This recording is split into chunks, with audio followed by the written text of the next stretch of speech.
तो बच्चों, स्वागत है। मैं आज लेकर आया हूँ आप सबके लिए एक रोचक कहानी जिसका शीर्षक है बिल्लियों की दावत। और इस कहानी को लिखा है ओडिशा के सोरो जनजातीय भाषा के एक लेखक समूह ने।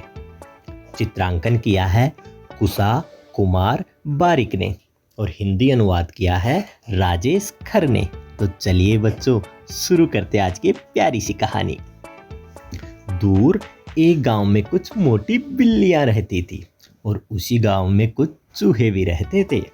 आपको क्या लगता है बच्चों, क्या वे आपस में दोस्त थे? मेरे हिसाब से आप सबका जवाब ना ही होगा, क्योंकि बिल्ली और चूहों की दुश्मनी तो कई सदियों से चली आ रही है।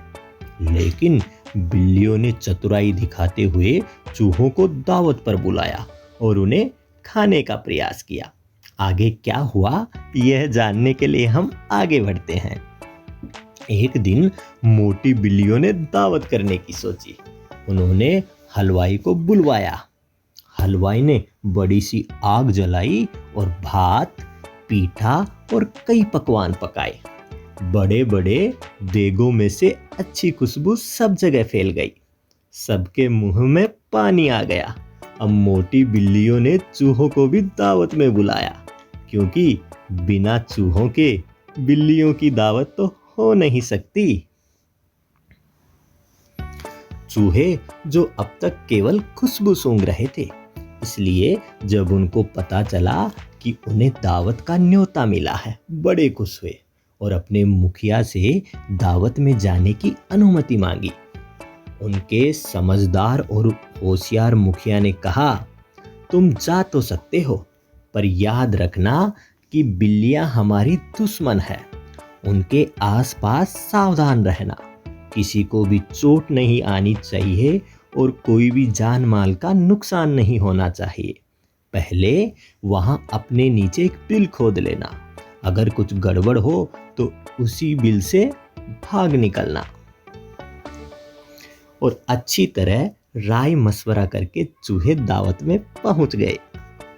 उन्होंने इधर उधर देखा और थोड़ा पीठा खाया और चुपचाप वे अपना बिल भी बनाते रहे।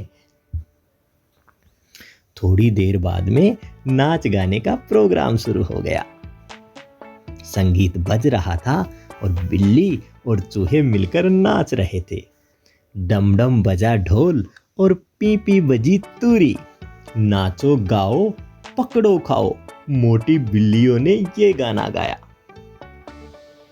चूहों को इस गाने का पहले से पता था, क्योंकि उनके समझदार मुखिया ने सब समझा कर भेजा था। तो चूहों ने जवाब में गाना गाया, नाचो गाओ और भाग जाओ। फिर क्या था, चूहे गीत गाते गाते बिलों के रास्ते से भाग निकले और मोटी बिल्लियों को अपनी हार माननी पड़ी। भूखी और परेशान बिल्ली वापस चली गई, क्योंकि बिना स्वादिष्ट चूहों के भला बिल्लियों की दावत कैसी। तो दोस्तों, हमने इस कहानी में देखा कि कैसे चूहों ने अपनी चतुराई से अपनी जान बचाई और बिल्लियों को अच्छा छकाया। आशा है आपको ये कहानी अच्छी लगी होगी। हमें आपकी प्रतिक्रियाओं का इंतजार रहेगा। चलते हैं, हम फिर मिलेंगे एक नई कहानी के साथ।